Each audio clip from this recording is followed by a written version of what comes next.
I never thought one quiet Saturday morning would end with a 2-ton SUV half submerged in my pool neighbors gawking and filming cops shaking their heads and Karen, my neighbor from hell, screaming bloody murder like she'd just witnessed a homicide.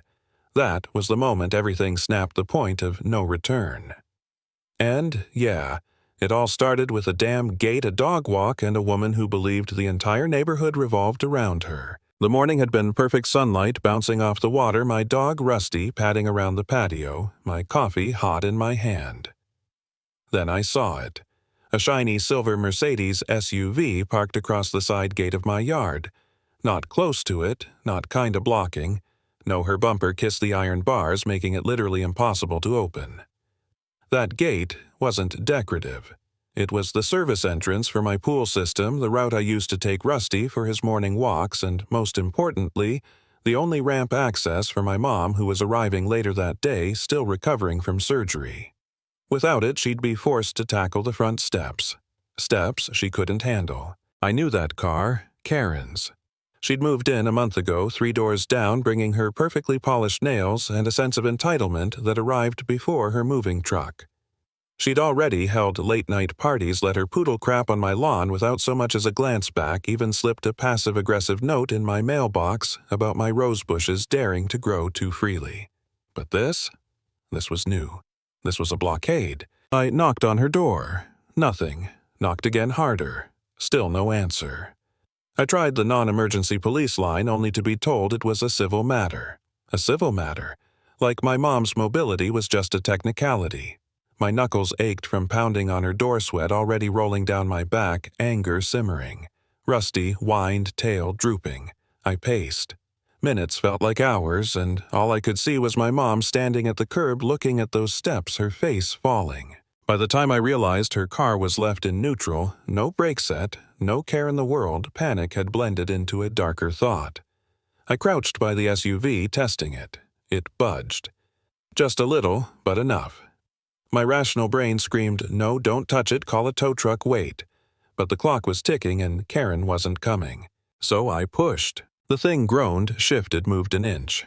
My arms shook, adrenaline boiling. Rusty barked nervously behind me. I only wanted to clear the gate just enough for my mom. That was it. But once it rolled past the bars, it didn't stop. My driveway had the slightest incline, barely noticeable until that massive hunk of German engineering began picking up speed. I froze. Part of me lunged forward thinking I could wedge something, stop it. Another part of me just didn't. A tiny, ugly piece of me whispered, "Let it happen. Let her see what her carelessness costs." The SUV rolled smooth and silent across my patio and dipped nose first into the deep end. For half a heartbeat, it hung there like a surreal painting. Then, crash. Water exploded upward, slapping me, drenching Rusty, drumming against the house. Chlorine stung my eyes as I stood dripping, staring at the sight of a luxury SUV, thrashing like a dying whale, bubbles roaring from beneath. And then her scream ripped through the air. My car. What have you done to my car? Karen stood at the edge of my property, hair-frizzed, yoga outfit, clinging. She looked less like a neighbor and more like a banshee dropped from the sky. Her voice was sharp enough to cut glass. "You maniac! You pushed it! You ruined my brand new GL!" I tried to steady my voice. "Karen, you blocked my gate. My mother. I was gone 5 minutes," she shrieked. "You lunatic, I saw you shove it. You saw me. Then you also saw your car in neutral, no brake blocking my only access. I knocked on your door for an hour. Don't you dare twist this!" She stormed closer, finger stabbing the air. "You'll pay for every cent. I'll have you arrested." Before I could answer, red and blue lights flashed. 2 officers stepped out. One tall and stone-faced, the other younger, gentler. Karen launched into a dramatic monologue, waving her arms at her drowned SUV, pointing at me, like she'd just caught me setting fire to her house. I stood, soaked, arms crossed, listening. When the officer finally turned to me, I told my side, careful, steady, leaving out that split second of satisfaction I'd felt as the car slid away. Neighbors gathered like moths. Phones came out, whispers spread. She blocked his gate. About time someone stood up to her. For the first time in weeks, I wasn't alone. The cops didn't cuff me. Instead, the older one told Karen flatly leaving her car unsecured on an incline blocking private access was negligence. Negligence. That single word drained the color from her face. She stuttered, tried again, but the damage was done. The officers called for a hazmat team.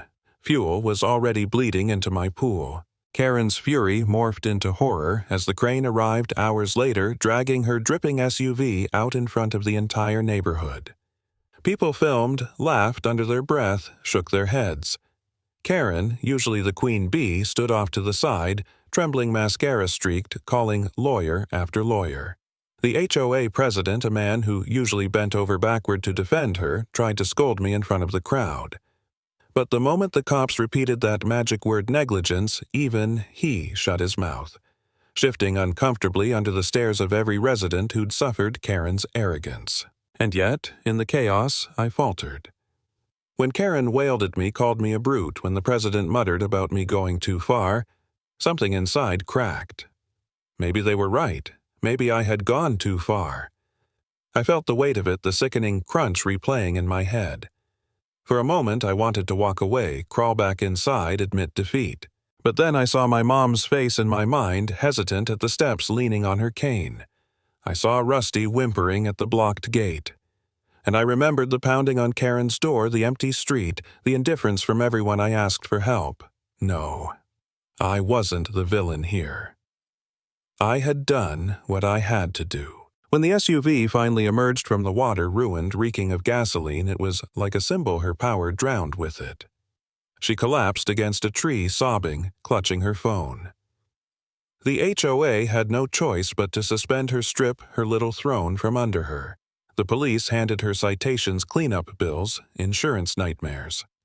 And, for the first time since she'd moved in, Karen had no one left to boss around, no wave of the hand that could erase this. I stood by the gate now, free the ramp, clear my shirt still clinging with chlorine and sweat. My mother could walk safely into my house again. Karen's screams echoed in the background, but they weren't my problem anymore. Actions have consequences, and sometimes consequences sink deeper than any pool.